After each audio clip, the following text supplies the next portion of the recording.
Bismillah. Assalamualaikum warahmatullahi wabarakatuh. Waalaikumsalam warahmatullahi wabarakatuh.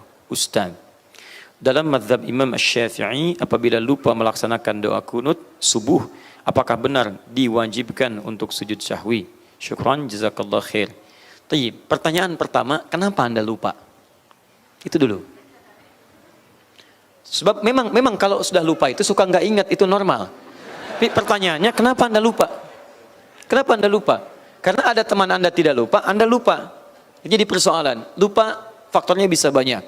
Lupa ketika saat sholat banyak pikiran dan belum diselesaikan. Lupa berlindung kepada Allah sebelum sholat.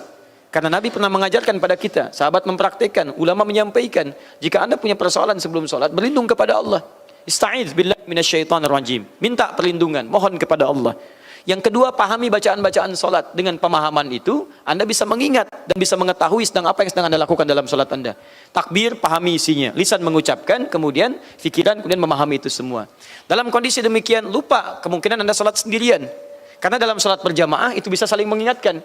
Imam yang lupa, diingatkan oleh makmum. Makmum yang lupa, teringat dengan yang lainnya. Di mustahil ada orang sholat berjamaah, lupa semuanya. Mustahil. Mustahil, pasti akan saling mengingatkan. Jelas ya?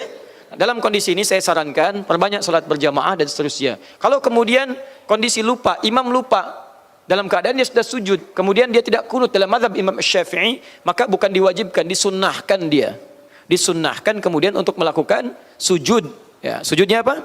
Sujud sahwi, sujud dalam keadaan lupa mengerjakan salah satu bagian dari salatnya. Itu sunnah menggunakan atau menunaikan sujud sahwinya. Ada sebagian berpendapat untuk menguatkannya. Ada yang mengatakan wajib diganti. Ya, wajib diganti itu pada rukun. Kalau kunut itu bukan rukun, kunut itu bacaan tambahan, sunnah. Maka hukumnya sunnah diganti. Jadi ketika Anda misalnya lupa, hukumnya sunnah, kemudian ganti dengan sujud sahwi di akhir rakaat. Di begitu selesai, kemudian sebelum salam Anda sujud sahwi.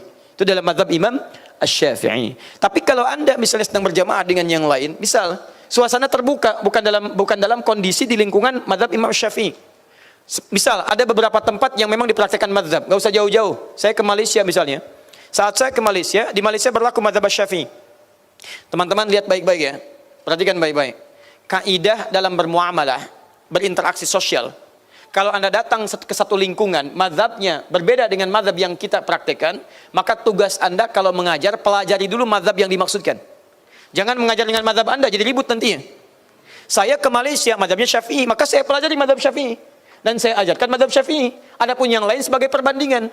Misal saya katakan, Bapak, Ibu sekalian, Makcik, Pakcik, saat kita salat subuh ada kunut di situ. Pendapat Imam Syafi'i kunutnya begini, bacaannya begini. Tapi kalau Pakcik, Makcik main ke Indonesia, misalnya berkunjung, Anda dapati satu daerah tidak menggunakan kunut, itu tandanya bukan dia tidak salatnya sempurna. Tapi ada nanti pendapat lain. Bisa pendapat di mazhab Maliki yang kunutnya sebelum ruku. Ada yang pendapat mazhab Hanafi yang dia tidak kunut, dalilnya ini. Jadi kalau Pakcik main ke Indonesia ada yang tidak kunut, maka jangan disalahkan. Boleh jadi dia gunakan misalnya mazhab Hanafi, dalilnya begini. Jelas ya? Jadi kita membuka wacana pada orang lain supaya dia paham wawasan, tapi jangan Anda paksa di mazhab tertentu untuk mengikuti mazhab Anda. Oh, kenapa kalian kunut? Kunut itu bidah. Oh, Masya Allah. Diusirlah Anda dari Malaysia pada saat itu. Itu masalahnya. Jelas ya? Jadi kita pelajari mazhab di tempat tapi menjelaskan wawasan supaya terbuka di situ. Paham ya? Jadi solusinya adalah ketika Anda sholat di tempat yang variatif. Misal, Anda kunut, tapi Anda sedang berada di tempat yang tidak kunut misalnya. Imamnya tidak kunut, maka Anda ikutlah kemudian keadaan imam. Jangan sujud sahwi sendirian. Itu yang salah.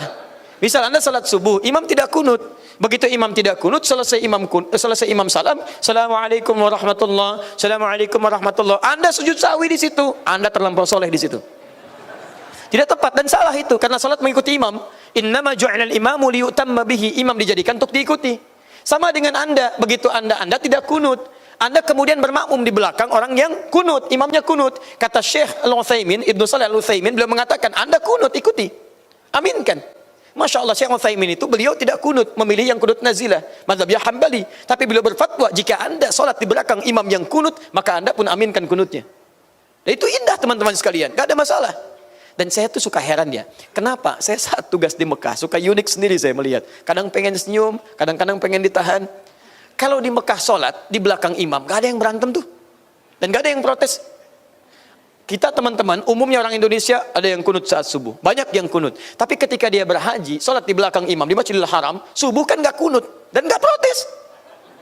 pernah saya dengar selama tugas di sana, ya begitu imamnya selesai salat subuh, salah imam tuh, gak kunut, misalnya nggak ada. Biasa aja dia salat. Bismillah sana disirkan, ikut disirkan, gak ada yang protes. Yang ada tenang, nyaman, salat pulang. Kenapa ketika pulang pada ramai lagi? Jelas ya? Tapi kalau yang unik ada kejadian ya, itu yang belum paham. Begitu imamnya disirkan, langsung baca hamdalah, alhamdulillahi rabbil alamin. Imam Muhammadiyah tuh, Masya Muhammadiyah. Muhammadiyah cabang Masjidil Haram. Nah, ini. Itu sudah pernah saya jelaskan ya. Jadi jelas ya, jelas jawabannya. Kalau anda memang mengikuti mazhab Syafi'i, maksudnya jadi jalur Imam Syafi'i, bukan kelompok tapi jalur Imam Syafi'i, anda kunut salat sendirian, anda lupa, maka anda tutup dengan sujud sahwi. Baik ya, jika ada imam salat subuh, tiba-tiba dia tidak kunut, kemudian setelah tahiyat, sebelum salam dia sujud sahwi, itu tandanya imam tersebut sedang mempraktikkan mazhab Syafi'i. Maka ketika dia sujud sahwi, anda ikut sujud sahwi. Ya, jangan subhanallah, subhanallah, subhanallah. Nah, anda yang tidak paham di situ ya. Dan anda yang imam jangan dibalas, subhanallah, misalnya. Anda masalah di situ.